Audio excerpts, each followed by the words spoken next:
the silent visitor in the gallery. The rain had been falling all morning. Not a storm, just a slow, gentle drizzle that painted the city in gray. People walked quickly, heads ducked, umbrellas bobbing like dark mushrooms across the pavement. Nestled between two towering modern buildings in downtown Los Angeles was a narrow art gallery. It didn't look like much from the outside, just a single wooden door slightly chipped with a sign that read, Gallery Ether. Inside, however, was a world of soft light, wine glasses clinking, and whispers coated in expensive perfume. It was opening night for a prestigious exhibit titled The Unseen Eye, a showcase of modern expressionist pieces by rising elites in the world of art. Critics had flown in, collectors circled like hawks, cameras flashed, names were dropped like jewels onto velvet, curators from Europe, patrons from New York, celebrities from Hollywood. Everyone inside had dressed to impress. No one noticed the man who stepped in quietly through the back door. He wore an old wool coat, the buttons mismatched. His shoes were scuffed, the kind of wear that told a story of walking for miles rather than being driven. He had a simple cap pulled low over his face, hiding eyes that had seen far more than the glimmer of gallery lights. The man moved quietly through the room, no entourage, no introductions. He simply stood before a canvas and looked. One of the interns, a young woman named Lucy, spotted him near the sculpture corner. She hesitated. She'd been trained to identify high-value guests, to greet, to engage, to direct them gently toward the artist or the press, but this man didn't look like someone the gallery would care about. He looked like someone who might have gotten lost. She approached with a polite smile. "Sir, are you here with someone?" she asked softly. The man looked at her, smiled faintly, and shook his head. "Just looking," he said. Lucy paused. There was something familiar in his voice, something gentle. Meanwhile, across the room, a well-known art critic named Brian Larson was surrounded by admirers. He wore a charcoal suit and round glasses and carried an air of superiority like it was stitched into his collar. He noticed Lucy speaking to the stranger. His eyes narrowed. "Lucy," he called, "could you bring a glass of Cabernet here? Please." She glanced back and nodded. Excusing herself from the stranger, Brian stepped forward with a casual saunter and stood beside the man. "First time at an exhibit like this?" he asked, swirling his wine. "You seem intrigued." The man looked at him. "Yes, I like the way this one breathes," he said, nodding to a painting that most critics had already dismissed as elementary. Brian gave a patronizing laugh. "Breathes? That's a curious word for a painting." "Maybe it's not about the word," the man replied. "Maybe it's about what you feel when you stop trying to explain it." Brian stiffened. A few nearby guests overheard. Some chuckled. Others watched, unsure who this quiet man was. "What's your name?" Brian asked, now a bit irritated. "Does it matter?" the man asked gently. "Well, we prefer to know who's critiquing pieces here. After all, not everyone understands the language of art." The man tilted his head. "I think everyone understands art, just not everyone listens to it." At that moment, a tall woman in a crimson dress walked over. Her name was Clarissa Hale, an established artist whose piece was the centerpiece of the event. She'd noticed the conversation from afar and had seen Brian's confrontational posture.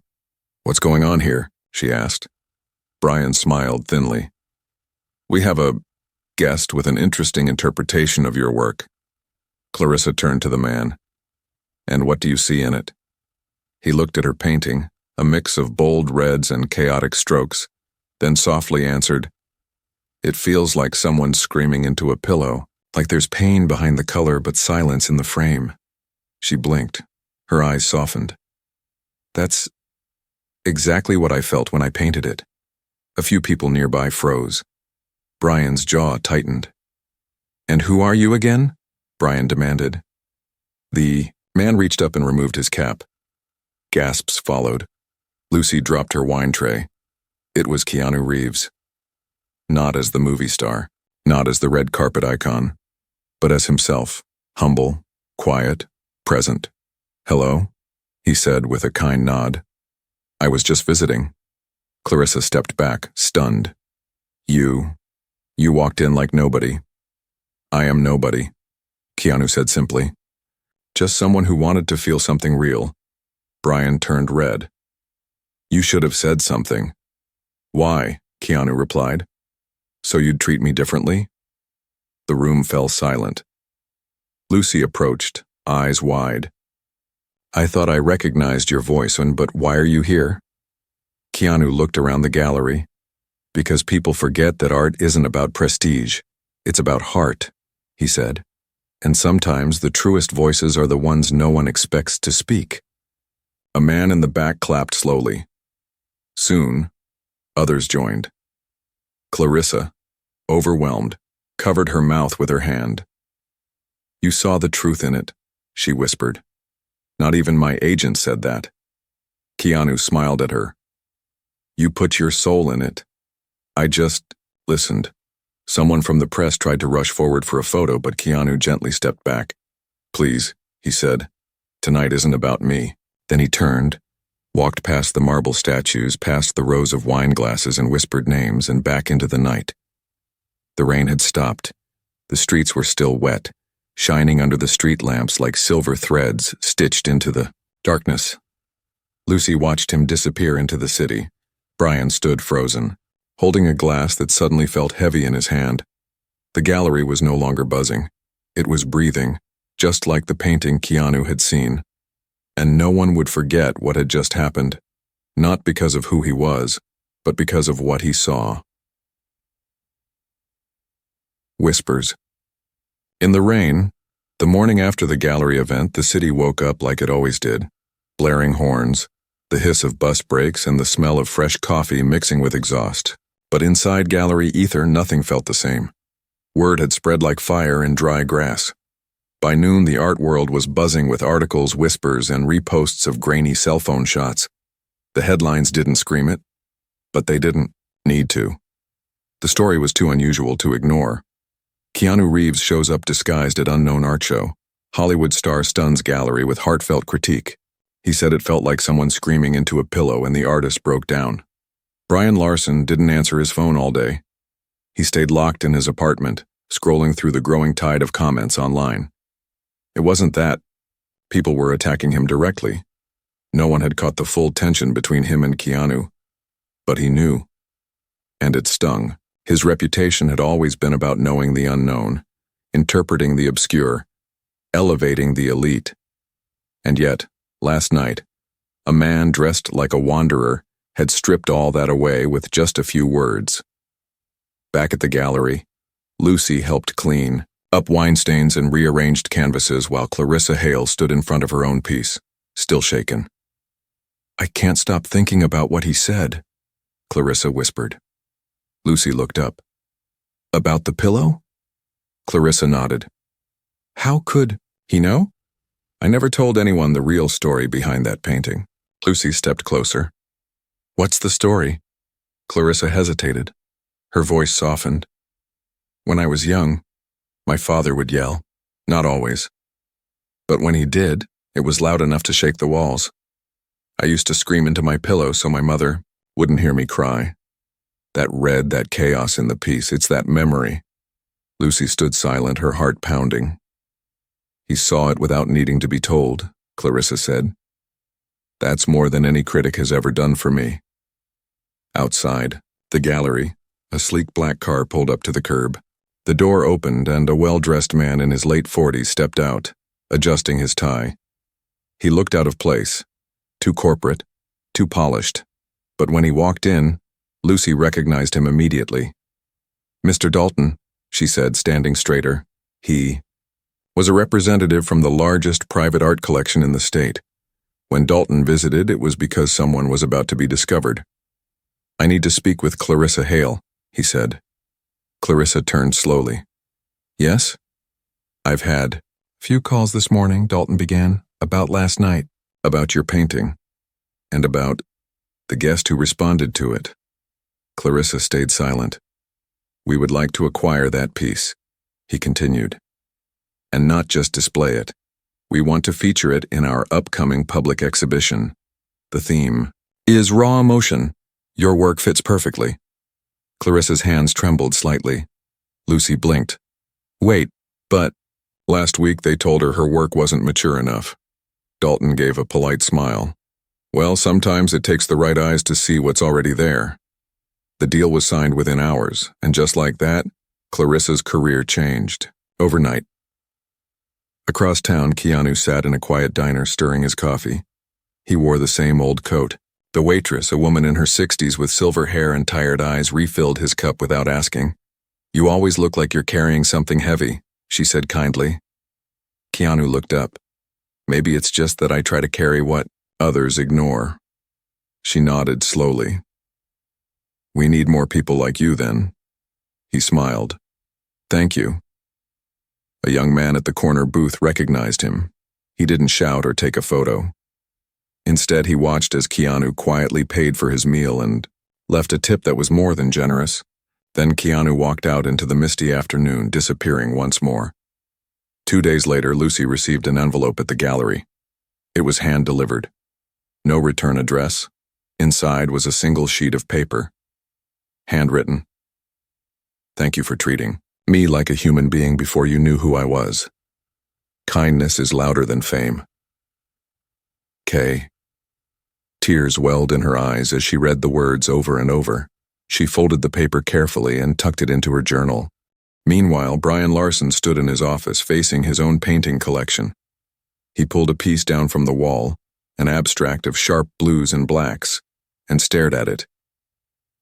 For the first time, he wondered if he had ever really seen what he was looking at. He sat down at his desk and opened his email. The subject line he typed was, apology and request for understanding. He hesitated, then deleted it. Instead, he stood up, grabbed his coat, and left the office. Lucy's phone rang that evening. Hello? This is Sandra Mays from the Art and Soul podcast, the voice said cheerfully. We heard you were present during the gallery event where Keanu Reeves visited in disguise. We'd love to have you on for an interview. Lucy laughed in disbelief. Me? But I'm just an intern. Exactly. People want to hear from someone who saw it from the ground, from someone who didn't know who he was. Lucy's heart raced. Okay. Yeah. I'd be honored. The podcast aired 2 days later. It went viral. Lucy didn't talk about herself much. Instead, she spoke about Keanu's words, his humility, the feeling in the room when he spoke about art like it was breathing. She talked about Clarissa's tears, the silence that followed, and how sometimes the loudest voice in a room is the one that says nothing at all. At the end of the interview, she said something that struck a chord around the world. He walked in like nobody, but he saw everybody. At a tiny bookstore near Venice Beach, Keanu sat reading poetry by a fireplace. The owner brought him a mug of tea. People keep coming in asking if you were really at that gallery, the owner said. I told them I didn't know. I figured it's none of my business. Keanu chuckled. Thank you for that. The owner sat beside him. Why do you do it? He asked. Show up like a stranger? Hide who you are? Keanu stared into the flames for a long moment. Because the world listens too hard to noise, he said. And sometimes when you take away the spotlight, you finally see who's shining. The owner nodded, understanding more in that moment than he could ever say aloud. And somewhere in the city, Clarissa painted again.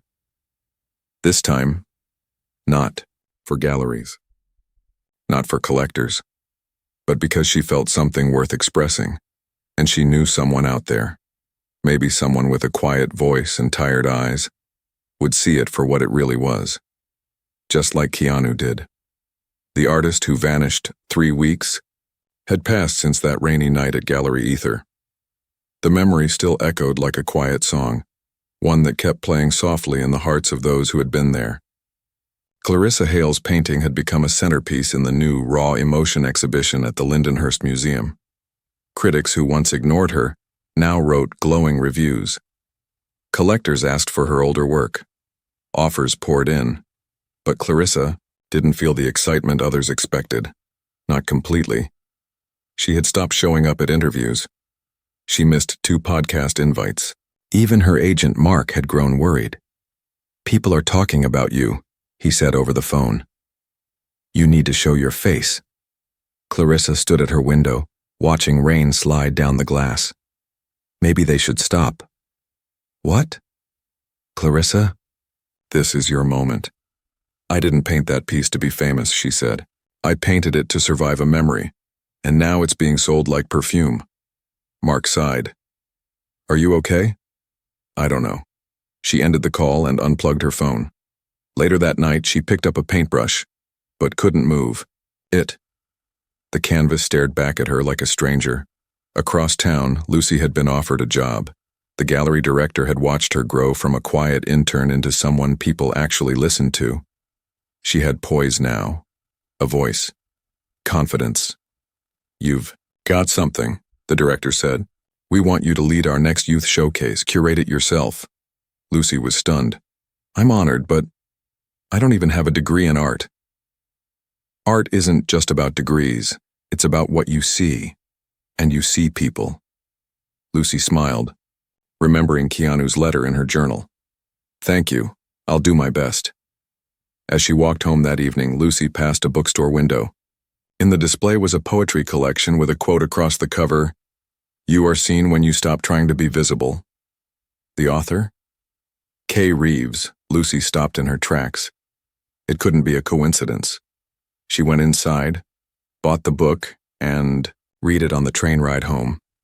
Every line was raw, stripped of fame, stripped of polish. Each page felt like it had been written by a man who had lived quietly beside his pain and made peace with it. And somewhere between the poems, she realized something. He's still speaking, she whispered to herself, just not with his face. Meanwhile, Brian Larson was on a different kind of journey. The gallery world no longer looked at him with the same reverence. A few murmurs had started. People asking why he hadn't seen the beauty in Clarissa's piece until someone else pointed it out. His pride had taken a blow. But for once, Brian didn't run from it. He went back to gallery ether alone. He stood in front of the empty wall where Clarissa's painting had once hung. He stared. For a long time. He said nothing. Until finally, he whispered, Maybe I never knew how to listen. He sat on the floor, right there in the quiet. And for the first time in years, Brian stopped trying to explain art. He just let it breathe. On the edge of the city, far from the downtown buzz, Keanu was helping build a small community arts center. It wasn't in the news. There were no cameras. It was just him, a few volunteers, and a dream that didn't need attention to feel real. He had met the founder, Mrs. Elena Carver, a retired teacher who sold her wedding ring to buy paint supplies. For at-risk teens, you could fund this whole thing, she joked once. Keanu smiled. Then it wouldn't belong to the kids, it would belong to my name. And that's not what we're doing here. He came every afternoon, sweeping, painting walls, fixing plumbing. One boy named Jacob asked him, Why are you doing this? Keanu looked up from the floorboards. Because someone helped me when I needed a voice. I just want to pass it forward. Jacob tilted his head. You don't sound like a movie star. Keanu chuckled. Good. That means I'm doing it right. Back at the museum, Clarissa's painting was drawing massive crowds. But one evening, as the exhibit neared its close, something unexpected happened. The painting disappeared. The alarm hadn't gone off. No signs of break-in, no broken glass, just a bare wall. The museum was thrown into panic. News spread quickly. Clarissa Hale's famous piece stolen. Police investigated. They questioned staff. They even questioned Clarissa. But she didn't seem surprised. Maybe it wasn't stolen, she said calmly. What do you mean? A detective asked. Maybe it just went home. The museum director was furious. The board demanded answers. Clarissa offered none. Instead, she packed a bag and left town. No one knew where she went. Some said she had given up on the art world. Others said she was chasing a new muse. But Lucy had a feeling. And so, weeks later, Lucy traveled to the edges of the city. She followed rumors of an art center run by someone who looked a lot like Keanu Reeves. And she found it. A small building, with bright paint, hand-drawn signs and laughter echoing through the open windows. She stepped inside. There was Clarissa, covered in paint, laughing with children, guiding their hands across a long mural that stretched across the wall. And in the corner, Keanu was tuning a dusty old guitar, humming quietly to himself. Lucy approached slowly. "You found each other," she said, tears rising. Clarissa turned, smiling. "We didn't find each other. We remembered who we were before the noise." Lucy looked at the mural. It was filled with faces, young, old, tired, joyful. In the center, a woman screaming into a pillow. Around her, hands reaching out, catching her voice before it disappeared. "You rebuilt it," Lucy whispered. Keanu joined them. "Art doesn't belong in silence," he said. "It belongs where people heal." Lucy handed him the poetry book. "You're not hiding anymore, are you?" she asked. Keanu looked down at the cover. "No," he said, "but I'm still not standing on a stage." Clarissa added, "This is our gallery now. No spotlights, just stories." And together, they continued. Painting, no critics, no red ropes, just truth. Just breath. Just the kind of silence that meant something. The gallery without walls. The sun rose slowly over the community center, casting long golden streaks across the mural that had become the heart of the neighborhood. Every morning, new hands added fresh colors. Little fingerprints danced next to careful brushstrokes. No one asked for permission. No one needed a name tag. This wasn't about who you were. It was about how you felt. Keanu arrived early, as always. He greeted every child, every mother, every shy teen too afraid to speak. He brought boxes of blank canvases, brushes with missing bristles, old sketchbooks he had collected over the years.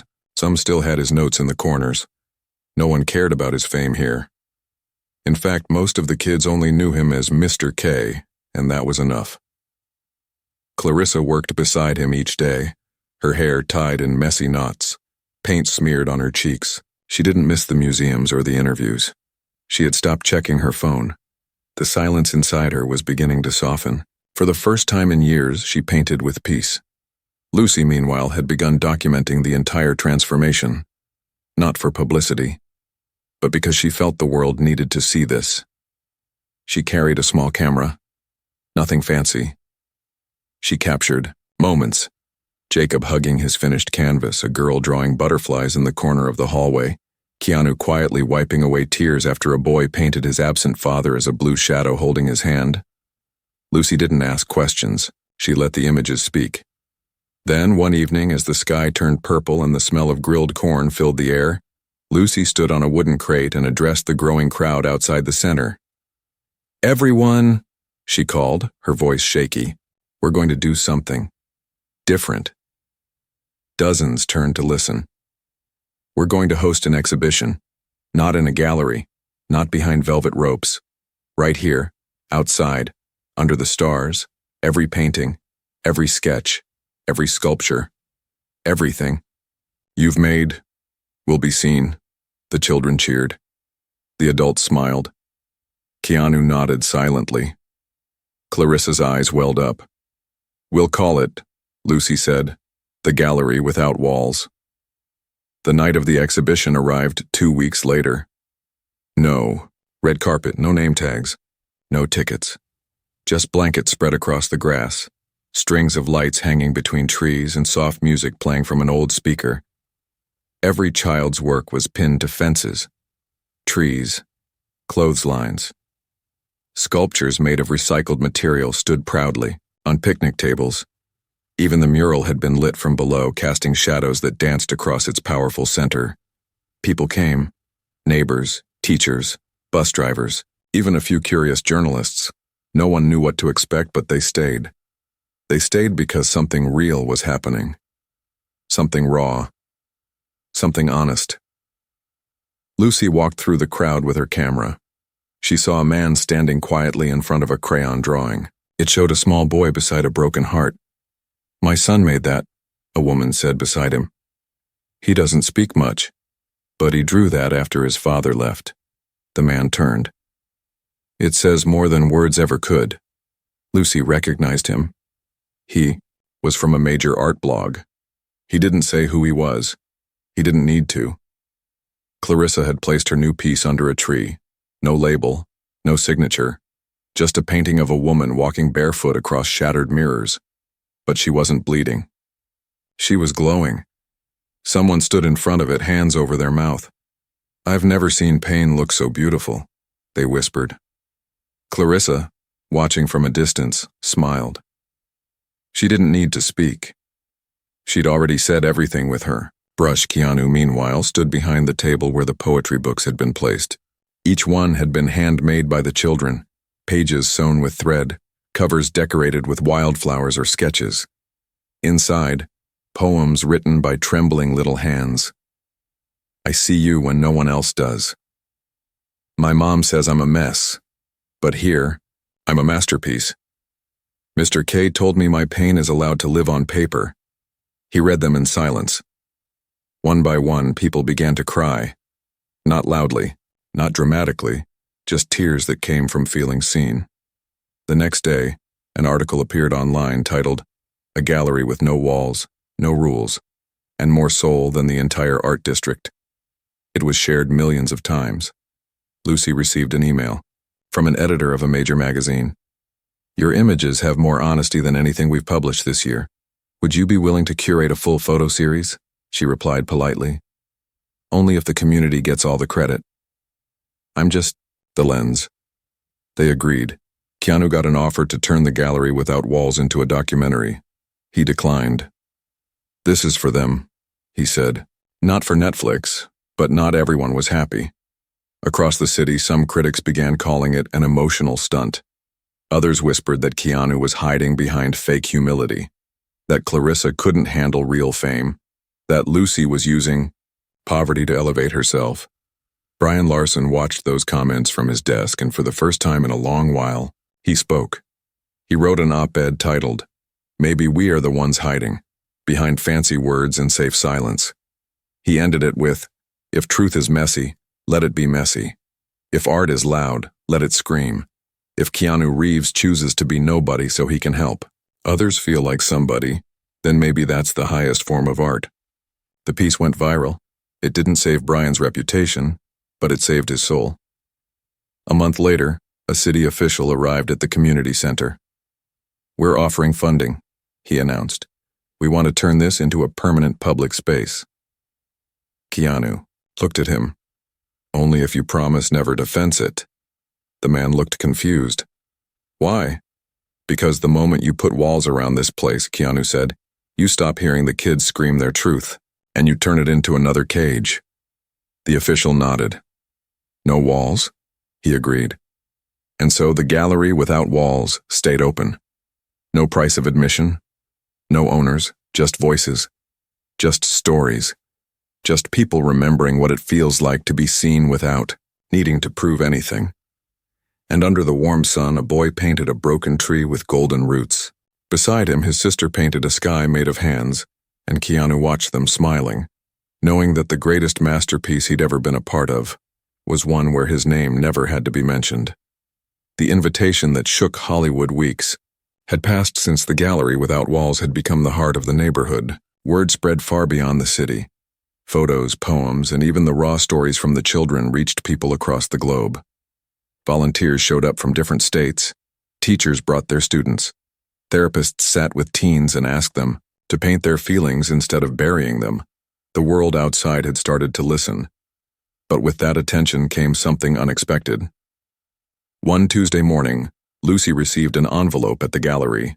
The seal was embossed, golden. It shimmered under the light. Inside was a formal invitation. "Dear Ms. Lucy Green, you and your team are cordially invited to speak at the annual Global Arts Summit in Los Angeles. This year's theme, redefining the soul of art. We would be honored to hear your story." Lucy's hands trembled. She ran to Clarissa, who was in the garden painting with a group of students. "They want us to speak," Lucy whispered. "At the summit." Clarissa stared at the letter, then slowly shook her head. "I don't want that world again. But this could help us. Funding, supplies, maybe more centers like this one." Clarissa stayed quiet. Later that night, they brought it to Keanu. He listened as he always did, with silence first. Lucy watched him carefully. "What do you think?" Keanu finally answered. "It depends. On what? On whether we're going there to perform or to tell the truth." The summit was held in a massive modern theater surrounded by luxury cars and flashing lights. Inside, the stage glowed in hues of blue and gold. Rows of chairs were filled with world-famous artists, billionaire patrons, and collectors who wore scarves like armor. It was the opposite of the community center. The panel began. Speaker after speaker came forward. Each shared carefully rehearsed stories about technique, inspiration, and legacy. Then the moderator said, "Our next guests run a project known as the Gallery Without Walls. Please welcome Lucy Green, Clarissa, Ale, and yes, Keanu Reeves," the audience murmured. A few looked confused. Others perked up. Lucy took a deep breath as she stepped onto the stage. Clarissa followed slowly. Keanu walked behind them, still wearing his worn-out coat. No fanfare, no performance, just presence. Lucy stood at the microphone. "Thank you for having us." Silence. Then she spoke. "We didn't come here to impress anyone. We came to speak for those who never get invited to places like this." Clarissa stepped up next. She held a child's drawing in her hands. This was made by a boy whose mother overdosed in front of him. He didn't talk for a year. But after 1 week in our center, he painted this.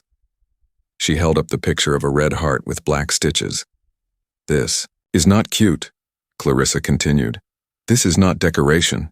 This is survival." There was a hush in the room. Lucy returned to the microphone. "Your world has taught people that art belongs to those with the loudest voices, the biggest platforms, the richest wallets.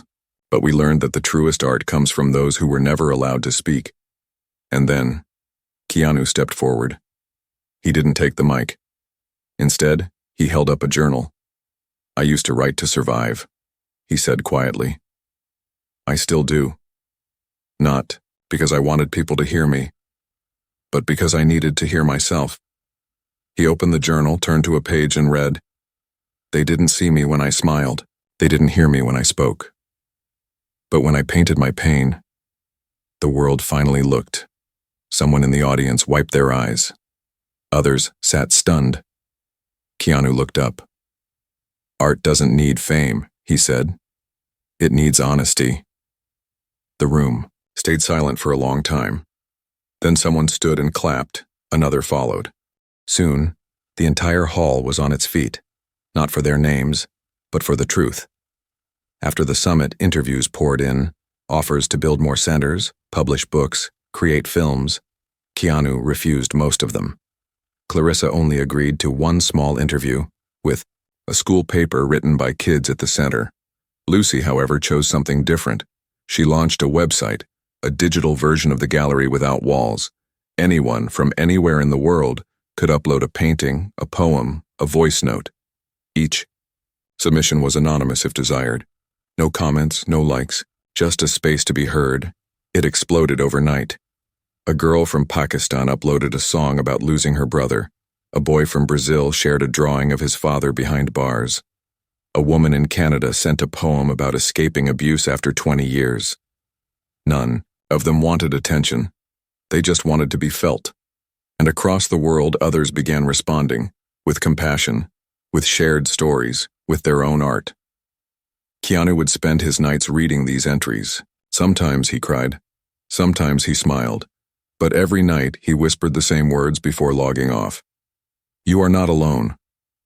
Brian Larson, the once arrogant critic, reached out to Lucy. He wanted to write a piece about the evolution of art culture. "I want to be honest," he said, "about how I missed the point for years." Lucy thought for a while, then said, "Okay, but only if you feature the kids' voices first." He agreed. The article became the most read piece in his entire career. He didn't care about the views anymore. He cared about being right with himself. One day, a young man showed up at the community center. He was quiet, carried a small bag, scars on his arms, pain in his eyes. He asked if he could draw. Lucy handed him a pencil and a torn piece of cardboard. He sketched a bird inside a cage, but the cage was open. Keanu sat beside him. "What's your name?" he asked. "No one," the boy muttered. Keanu smiled gently. "Funny, I've been called that too." They didn't speak much after that, but the boy kept coming back, and each day he drew his cage a little more open. Until one afternoon, he drew the bird flying free. No chains, no fear, just sky. The gallery without walls had become more than a place, it was now a movement, but no one claimed ownership, because when something is built on kindness, it doesn't need a name carved into stone. It just needs to be passed on, and so they did. One mural at a time, one tear at a time, one voice at a time. And in the heart of it all, a man once known for his roles quietly played the part of himself. Not a hero, not a star, just a mirror, reflecting back the truth others had forgotten to see. The face behind the silence, autumn came gently. Leaves fell around the gallery without, walls like pieces of old stories letting go. The mural on the community center had stretched so wide now that it wrapped around the building, like a giant heart trying to hug the world. New faces had joined. New voices had been heard, and still Keanu arrived each morning like he had from the very beginning, quiet, unnoticed, ready to work. But something was changing, not just in the center. In him, Lucy noticed it first. He moved a little slower, smiled more, but in a tired way. Some days he would stare into space holding a brush in his hand for minutes without painting anything. "You okay?" she asked him one evening. Keanu looked at her, his eyes soft but distant. "I've just been thinking." "About what?" "Whether silence has done enough." Lucy tilted her head. "You think it hasn't?" He gave a small smile. "I don't know. I always believed being invisible helped others shine. But sometimes, maybe the world needs to see the face behind the silence too." That weekend, the center hosted a gathering. No theme, no fundraiser, just a celebration of everything that children had created.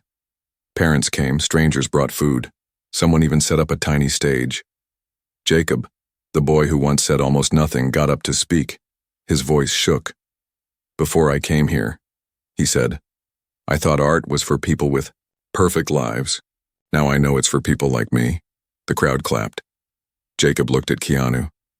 "Mr. K saved my life, but he doesn't want credit. So I'm going to give it anyway." Laughter rippled through the room. Tears followed. Then Jacob added something else. "But I think it's time the world knows who he is. Not the actor. The man." He turned to Keanu and held out his hand. "Come up here." Keanu shook his head at first, smiling, but Jacob didn't move. "Please," the boy said. And so, for the first time, Keanu walked to the stage, not for a film, not for a camera, but for a child who saw him. He stood there quietly. Jacob held the mic out to him. Keanu took it. His voice, though soft, filled the entire center. "I used to think hiding was strength, that disappearing helped people listen better to others. And maybe it did for a while." He looked around at the children. "But now I know something else. Sometimes showing up fully, without masks, without pretending, is the bravest thing you can do." He paused, then added, "So here I am." Lucy's eyes filled with tears. Clarissa nodded slowly, her heart heavy with understanding. Keanu continued, "I've played heroes on screen, but nothing compares to the bravery I've seen here. The kids who faced abuse, the teens who fought depression, the mothers who carried pain in silence. This is real courage." He held up a small journal, his own. "For the first time, I'm releasing this, not for profit, not for fame, but because the words inside saved me once. Maybe they'll help someone else too." He placed the journal on a table beside a stack of kids' poetry books. "Take one. Leave one. Share your story. No names needed. Just truth." The room stayed still for a long time, then a girl in the back whispered, "Thank you." Others followed, "Thank you, thank you, thank you." And in those quiet words, something powerful rose, louder than applause, deeper than praise. Recognition, not of a celebrity, but of a human being who chose kindness when he could have chosen anything else. A month later, the Gallery Without Walls was awarded the Unity Award by the International Arts Council. Lucy accepted it on behalf of the children. In her speech, she said, "The most powerful piece of art isn't on a canvas. It's a person who helps others see themselves." Clarissa painted a new mural, this time not of broken mirrors, but of hands holding hands wrapped in vines of gold and sky-blue feathers. Brian Larson donated his personal collection to community centers across the country. And the young man, who once drew birds in cages, he now taught younger kids how to draw their dreams. One winter morning, Keanu didn't come to the center. He left a note on Lucy's desk. "I've given what I had to give. Now it's your turn to lead. Thank you for believing in silence, and thank you for breaking it." No one knew where he went. Some said he traveled overseas to build another center. Others believed he finally took time for himself. But everyone agreed on one thing. He never needed a name to make an impact, because what he left behind was louder than any movie, richer than any award. He left a legacy of listening, of showing up, of being real. Years passed. The Gallery Without Walls became a global movement. Not a brand, not a business. Just people creating spaces where truth could breathe. Murals bloomed in forgotten alleys.